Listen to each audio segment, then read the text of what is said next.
है कि आज नक्सलियों ने वार्ता की बात की, हम शांति वार्ता करना चाहते हैं, तो वो तैयार ही नहीं है। क्यों तैयार नहीं है? अब इसकी भी छानबीन करनी चाहिए। कोई प्रेस वाला तो पूछता नहीं है कि आप भाई आप वार्ता करने के लिए माओवादी कह रहे हैं, आप क्यों नहीं सुनना चाहते? कोई सवाल नहीं कर रहा कोई। और ये जो विरोध कर रहे थे वो लोग पॉलिटिक्स में बहुत ऊपर चले गए, बलराम कश्यप हो या महेंद्र कर्मा। ये एक उस छठवें अनुसूची का ये परिणाम इस रूप में आए। मैं आप इसको दिखवाइए यार, आप वायरल कराइए, कहाँ कहाँ वो सरकार के लोग भी सुने। और ये बात खुद मैं आपको और एक बात बता रहा हूँ, उन दिनों के जो प्रदेश के सरकार के जो जिम्मेदार मंत्री है, यहाँ तक कि डॉक्टर रमन सिंह भी, उन लोगों ने स्वीकार किया कि हाँ शलभा जुलूम गलत रास्ते पर गया, जिसके कारण से नक्सलियों को बढ़ने में मदद मिला। बस्तर के लिए आपने बहुत सारी लड़ाइयाँ लड़ी हैं, कई सारे संघर्ष किए हैं, तो कभी आपको ऐसा लगा कि अभी इस संघर्ष के रास्ते को छोड़ दिया जाए, या सबसे मुश्किल संघर्ष कौन सा रहा? हॉस्टल में रहने वालों के साथ बस्ती के लड़कों का अच्छा व्यवहार नहीं होता। आप लोग समझ रहे हैं ना, अच्छा व्यवहार नहीं होता नहीं। उनको लगता था कि यार ये तो सरकार के दामाद है, ये बड़े हैश से रह रहे हैं, इनके पास देखो पंखा है, गद्दे आ गए हैं। 1982 अगस्त महीने में घटना घटी, मारा पीटा तक की घटना हुई और बहुत मारपीट हुआ, खून खराबा हुआ दोनों पक्षों के बीच में। मैं पढ़ने में बहुत बेहतर था। मैं अगर नौकरी के साइड में चला जाता सर्विस करने के दिशा में, तो मैं आज कोई बेहतर नौकरी में होता, बड़े पोस्ट पे। नमस्कार, आप इस वक्त भारतीय मीडिया नेटवर्क देख रहे हैं और आज हमारे साथ बातचीत के लिए जो शख्स मौजूद हैं, अगर आप बस्तर और बस्तर की राजनीति को थोड़ा बहुत भी जानते हैं तो इनके नाम से भली भांति परिचित होंगे। हमारे साथ मौजूद है मनीष कुंजाम जी, आदिवासियों के हक अधिकार और बस्तर की राजनीति में एक सक्रिय नाम। तो आज ही हमारे साथ मौजूद हैं, इनके साथ बातचीत करेंगे बस्तर के बारे में, आदिवासी जनजीवन के बारे में और कुछ व्यक्तिगत जीवन के बारे में भी बातचीत होगी। तो बने रहिए हमारे साथ इस वीडियो में। तो सर, सबसे पहले तो आपका बहुत बहुत शुक्रिया, आपने हमको समय दिया बहुत शॉर्ट नोटिस पर भी। चलिए, थैंक यू, कोई बात नहीं, आप लोग घर पर आए हैं, बातचीत करेंगे। तो सर, पहला सवाल मेरा आपसे ये है कि राजनीति में आपका प्रवेश कैसे हुआ और कब आपने तय किया, क्योंकि आपने LLB की पढ़ाई की है, कब आपने तय किया कि आपका रास्ता ये होगा, आप जिंदगी में ये करेंगे? शारिक नाम है ना आपका? जी, शारिक। अब इतना लंबा चौड़ा आपने प्रश्न किया। सबसे पहले तो मैं आपके भारतीय मीडिया नेटवर्क के सारे दर्शकों को मेरा बहुत बहुत जोहार, नमस्कार। और जहाँ तक आपके ये सवाल इतना लंबा है कि इसको अब हम बहुत विस्तार से बात नहीं हो सकती, कम से कम यहाँ पर। हाँ, ये कि राजनीति में आने का फैसला, अब आप इसको इस रूप में देख सकते हैं कि हमारे यहाँ यूँ भी जो बड़े घर के होते हैं, जो गांव के अंदर भी जो स्थापित परिवार जैसे पटेल है, वर्मा है या पढ़े लिखे जो लोग हैं, थोड़ा घर से भी बेहतर जो हैं, वही लोग पॉलिटिक्स में इंटरेस्ट लेते हैं। तो मेरा ऐसा कुछ पृष्ठभूमि नहीं था, मैं बहुत ही सामान्य घर से था और पढ़ने लिखने में बिल्कुल ठीक ठाक था। मैं उन दिनों अपने स्कूल में, इलाके में, कॉलेज में मैं टॉपर था पढ़ने में, सारे लड़कों में। आप ये कह सकते हैं कि अमूमन कहा जाता है कि जो लोग पढ़ने में अच्छे हैं वो राजनीति में नहीं जाते हैं, जो फेल होते हैं या थर्ड क्लास पास होने वाले लोग ही पॉलिटिक्स में आते हैं, ऐसा एक तरह से धारणा बनी हुई है। तो मैं कम से कम ये कह सकता हूँ कि मैं पढ़ने में बहुत बेहतर था। मैं अगर नौकरी के साइड में चला जाता सर्विस करने के दिशा में, तो मैं आज कोई बेहतर नौकरी में होता, बड़े पोस्ट पर मेरी ऐसा कुछ घटनाएं हुई, कोई मेरा चॉइस नहीं था पर्सनल। छात्र जिंदगी में बहुत सारी ऐसी घटनाएं हुई जो मुझे राजनीति में आना पड़ गया। दरअसल उन दिनों हम लोग जब हॉस्टलों में पढ़ते थे, हॉस्टल में रहने वालों के साथ बस्ती के लड़कों का अच्छा व्यवहार नहीं होता। आप लोग समझ रहे हैं ना, अच्छा व्यवहार में होता नहीं। उनको लगता था कि यार ये तो सरकार के दामाद है, ये बड़े हैश से रह रहे हैं, इनके पास देखो पंखा है, गद्दे आ गए हैं, तो बहुत जैसे आलिशान टाइप जीवन जी रहे हैं, इस तरीके का उनका आरोप होता था। केवल बस्ती वाले लड़कों का नहीं, बल्कि स्कूल में पढ़ाने वाले शिक्षकों का भी ये धारणा था। कई दफे स्कूल के गुरुजी लोग भी कहते थे कि ये तो देखो ये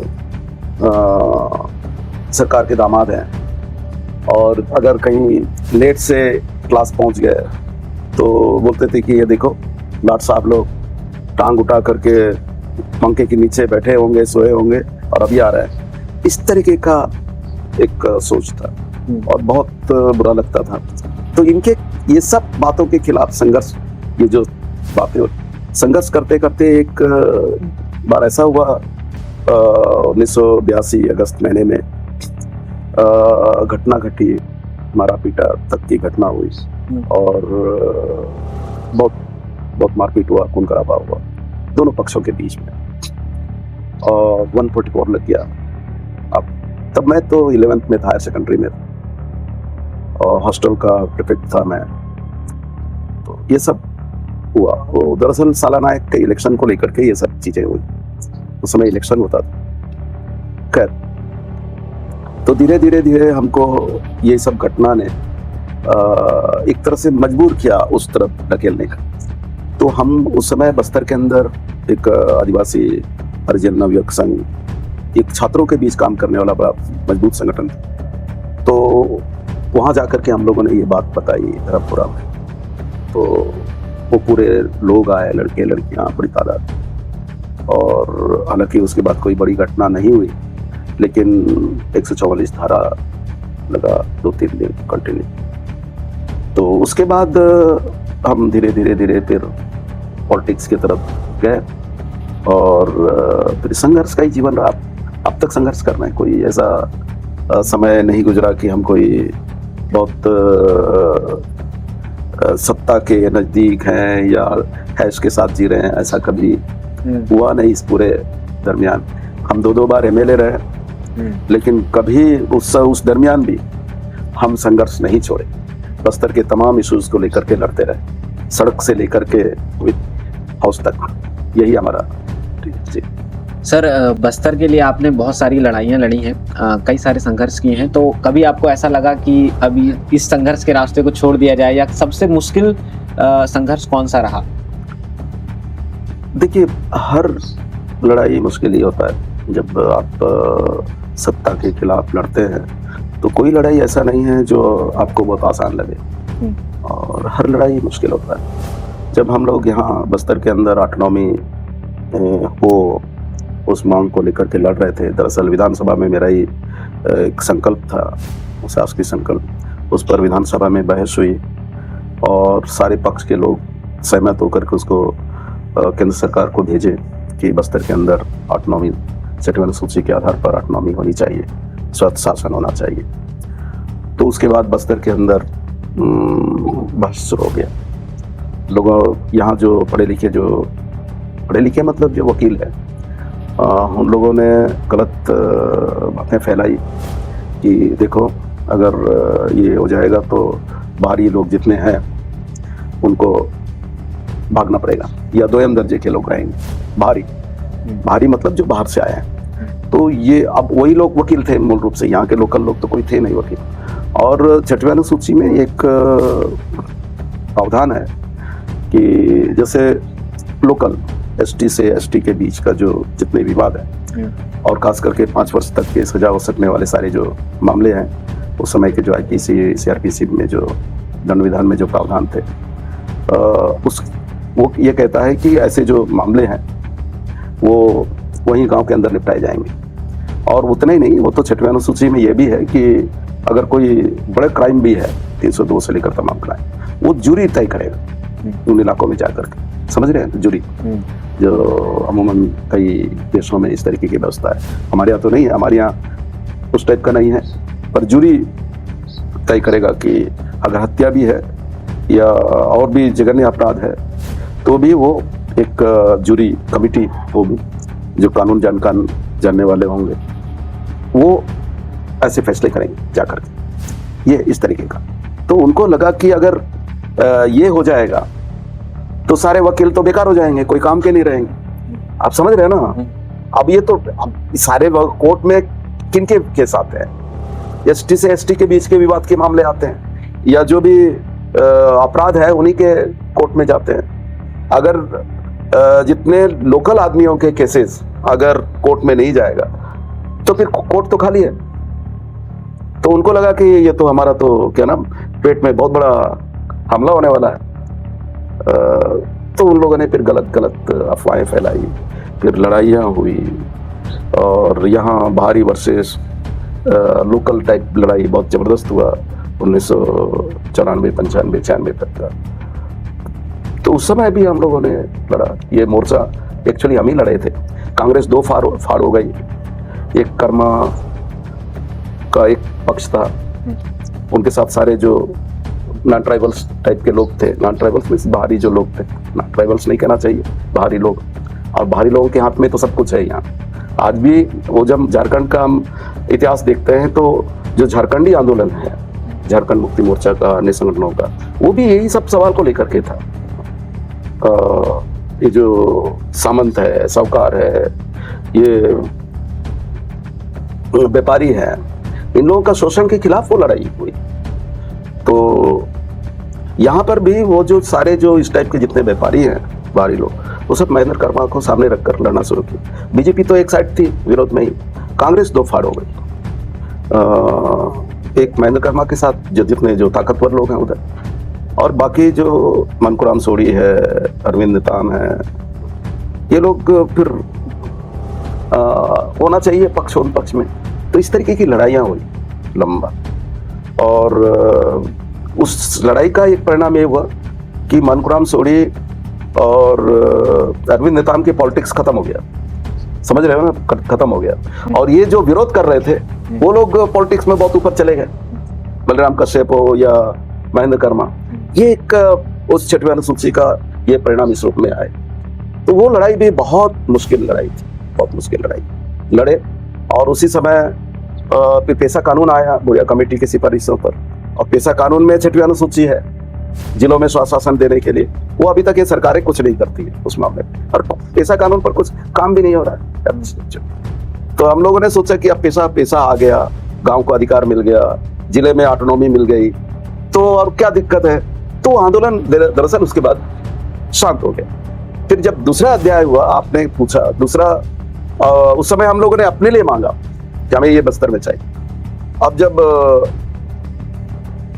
इसको हम 21वीं सदी कहें, 2000 के बाद हम लोग इस पर कुछ बातचीत करते कि नहीं, हमारे पास हमें पेशा मिल गया है, तो वो कब लागू होगा, कैसे होगा, पूरे अधिकार कैसे मिलेंगे, इस पर कुछ सोच पाते।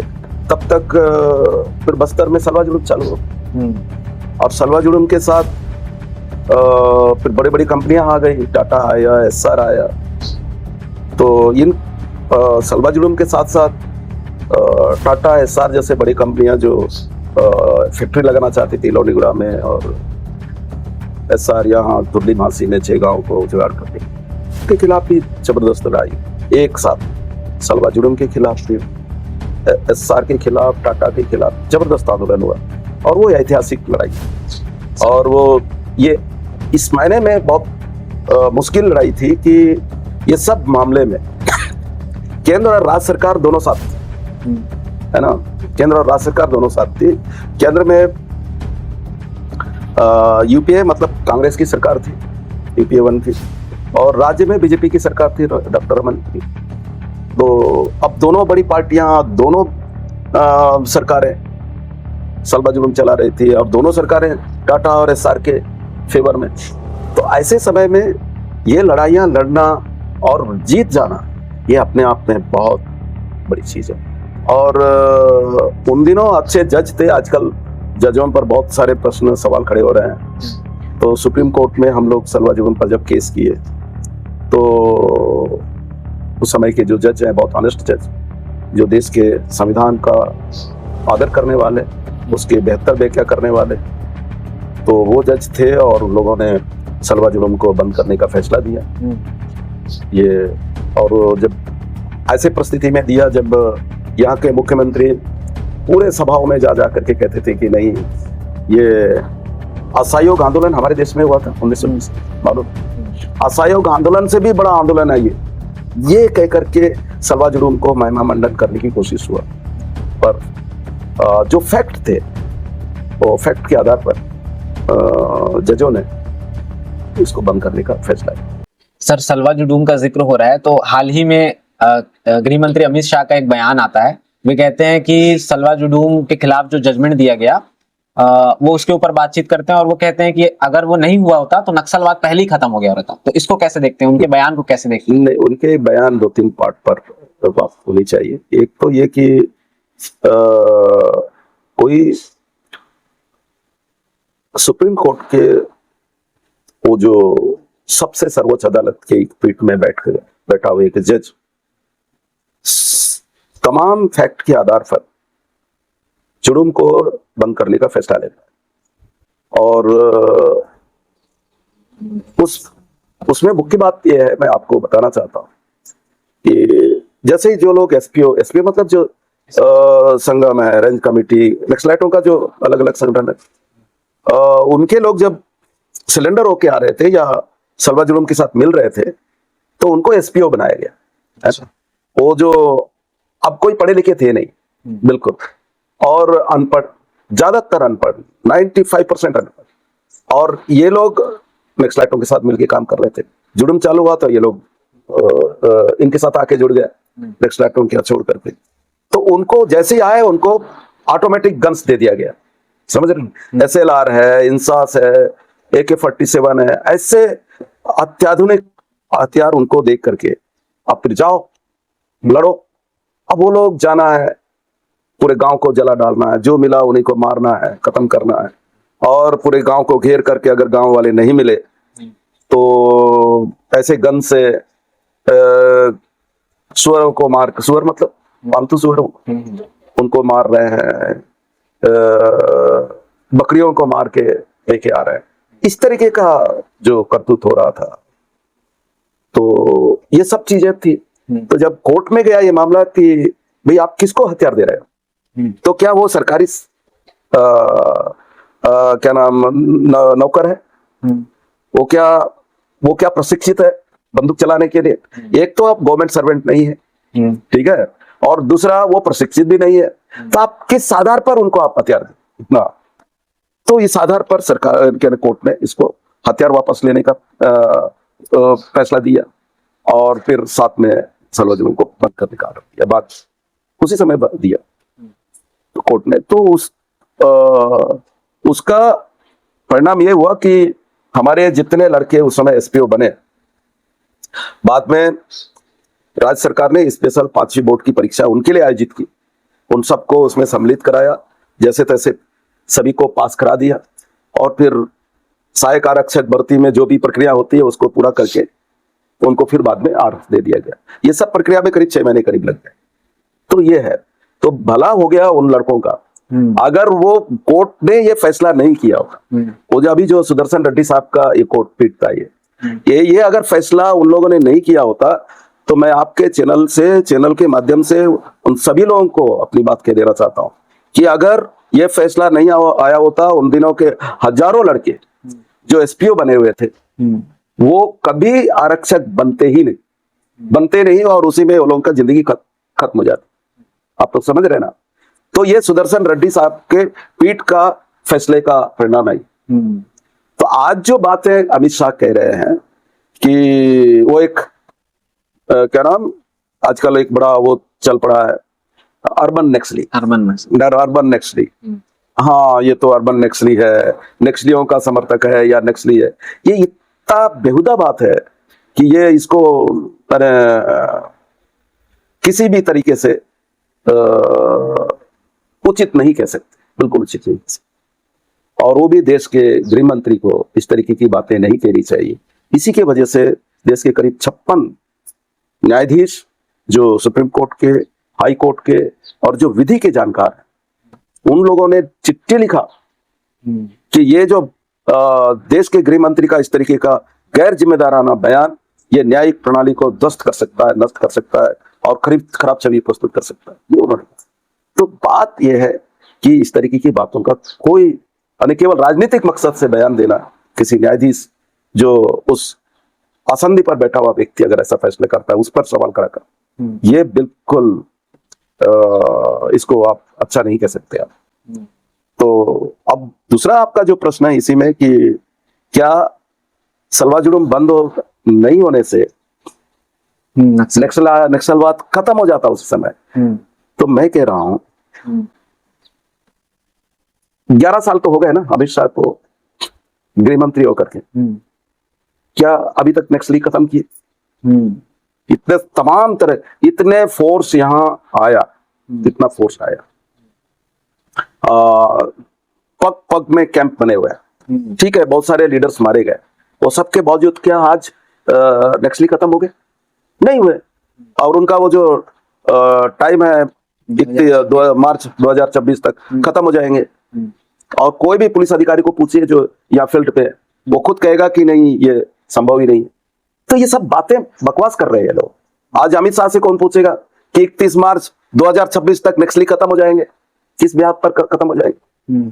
आप बताइए। अभी भी अब वो जो मैं आप उसमें और एक प्रश्न है कि एक तो ये कि सलवा-जुडूम के कारण से नक्सलियों को कोई हैंड्स नहीं मिल रहे थे परमानेंट, है ना, वो हजारों लड़के मिल गए उनके साथ, भय के कारण से, असुरक्षा के कारण से, प्रतिशोध की भावना से ये लोग नक्सलाइटों के हाथों में जुड़ गए और बड़ी तादाद में, और इस वजह से नक्सली बड़े इलाके में फैले और पुलिस के रिकॉर्ड में है, सब है। तो आज अमित शाह इस तरीके के कहना ये बिल्कुल पूरे तथ्यों से, पूरे हालत के खिलाफ है, सच्चाई के खिलाफ है। मैं आप इसको दिखवाइए और आप वायरल कराइए, कहां कहां वो सरकार के लोग भी सुने। और ये बात खुद मैं और एक बात बता रहा हूं, उन दिनों के जो प्रदेश के सरकार के जो जिम्मेदार मंत्री है, यहां तक कि डॉक्टर रमन सिंह भी, उन लोगों ने स्वीकार किया कि हाँ सलवा-जुडूम गलत रास्ते पर गया, जिसके कारण से नक्सलियों को बढ़ने में मदद मिला। और ये अमित शाह इस तरीके से बात कर रहे हैं, आज पहली बार आपके चैनल में ये बात कह रहा हूं। तो अब ये एक मामला है।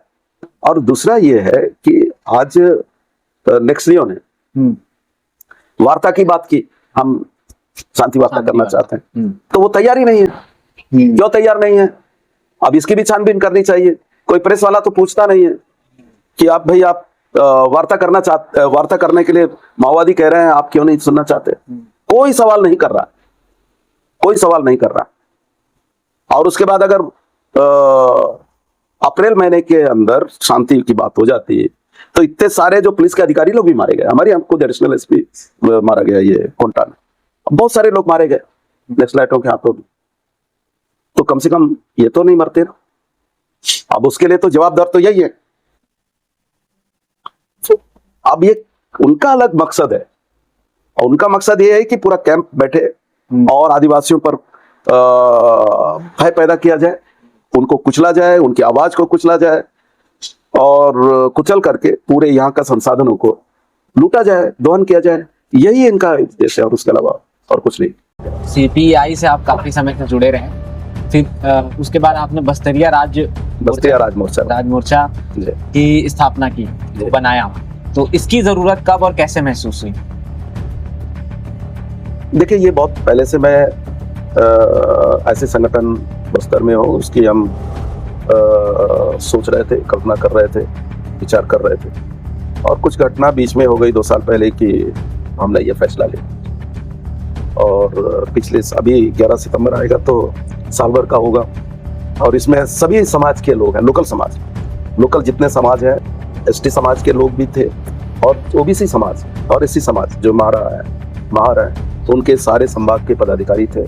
ओबीसी समाज के जो यादव है, कलार है, धाकड़ है, ये सारे समाज के प्रमुख लोग, संभाग के लोग थे। उनके बीच में और उनके सहमति से ये बस्तरिया राज मोर्चे का गठन हुआ। जिस तरीके से इसको चलाना चाहिए हम नहीं चला पाए। हम लोग बातचीत कर रहे हैं अभी जगदलपुर में, हमारे बहुत सारे ओबीसी समाज के प्रमुख लोग हैं, उनके बीच में लगातार बातचीत होती रहती है। और हम बातचीत कर रहे हैं वहाँ पे। 1-2 दिन के अंदर फिर बैठक होगी और 11 सितंबर को हम लोग सुकमा में इसकी स्थापना का दूसरी वर्षगांठ मनाएंगे। तो सारे लोग आएंगे और इस पर बातचीत करेंगे। और इसके पीछे का कारण ये है कि यही जो बातें कह रहे हैं कि जल जंगल जमीन पर हमें हक मिलने चाहिए, नौकरियों पर हक मिलना चाहिए। और ये जितने ठेकेदारी है, आप लोग समझ रहे हैं आजकल एक बड़ा चल रहा है, आप लोग कहीं राहुल गांधी और तमाम लोगों के भाषण सुनेंगे, चाहे अखिलेश यादव का हो, तेजस्वी का हो, आजकल बड़ा SIR का बातें हो रही है, उसमें ये बातें आ रही है कि अब ठेकेदारी में कौन है भाई? यहाँ का लोकल आदमी है यार, एक ठेकेदार लोकल नहीं। अब यहाँ धंधे पानी में देख लीजिए, जो भी दुकानदारी आप कहीं देखेंगे नहीं लोकल आदमी, सब बाहर के लोग हैं। ठेकेदारी में बाहर, धंधे पानी में बाहर, अब कोई माइंस वाइंस ले जाने की बात है तो उसमें भी सब बाहर के। तो हम लोग हैं कहाँ? तो इसलिए ये सारे चीजों पर हमें अधिकार मिले, इसके लिए हम लोग इसको बनाए। छत्तीसगढ़ी क्रांति सेना की राजनीति को आप कैसे देखते हैं? देखिए, मैं क्या नाम, बघेल है ना उनके, जो अमित बघेल, उनसे मेरी तो एक मरतबा चर्चा हुई, बातचीत हुई, चरे यहाँ तक आए, चर्चा हुई। और वो कोशिश कर रहे हैं कि छत्तीसगढ़ियापन को बाहर लाए और वो अच्छा प्रयास है। लेकिन हम लोग बस्तर में रह रहे हैं और बस्तर छत्तीसगढ़ से भिन्न है, भूगोल के हिसाब से भी और कल्चरली, है ना, भाषा, संस्कृति, हर तरीके से बस्तर छत्तीसगढ़ से भिन्न है। तो हम तो उनको मुबारकबाद दे रहे हैं, आप प्रयास करिए, पर हमें अपने बस्तर को लेकर के हमें लड़ना चाहिए। तो ये थे हमारे साथ मनीष कुंजाम जी। बस्तर को लेकर के इनसे कई सारी चर्चाएं की जा सकती हैं, काफ़ी लंबी चर्चाएं की जा सकती हैं। फिलहाल समय कम है। इनकी बातें आपने सुनी, इनकी बातों को लेकर के आप क्या सोचते हैं, बस्तर के युवा क्या सोचते हैं, अपनी राय कमेंट बॉक्स में ज़रूर दें और खबरों के लिए बने रहें भारतीय मीडिया नेटवर्क के साथ।